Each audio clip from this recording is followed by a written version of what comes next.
eestlane on laulurahvas. Koorijuht ja Tallinna Ülikooli emeriitdotsent Raul Talmar. Milliseid laulurahvaid maailmas aga veel leidub ja kas me ikka oleme nii unikaalsed, kui me ise arvame? Laulupidu on ju üks tore müüt Eesti rahva laulurahvaks olemisest.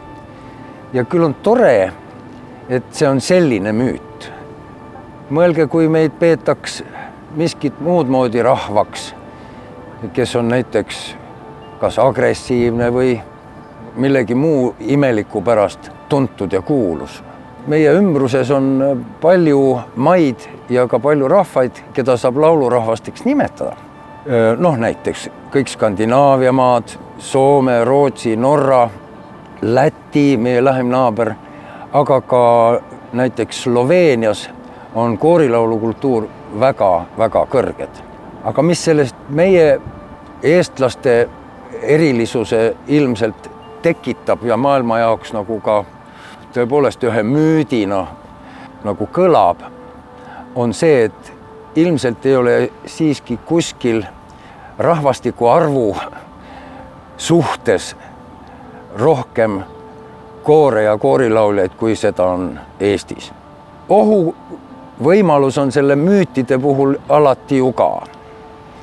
Me kukume võib-olla iseennast nagu kole headeks ja tublideks pidama ja ei pane tähele näiteks seda, et iga laulupidugi vajab kõvasti tööd ja vaeva, et see koorilaul päris koorilauluna ikkagi kostaks.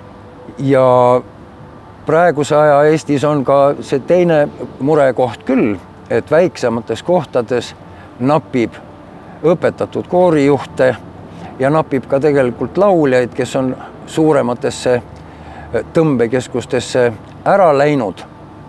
Kas nad seal oma koori leiavad, ei ole kindel. Nii et elagu müüt Eesti rahvast kui laulurahvast, kuid ärgem loorberitele puhkama, vaid püüdkem kogu aeg ikkagi paremateks lauljateks saada.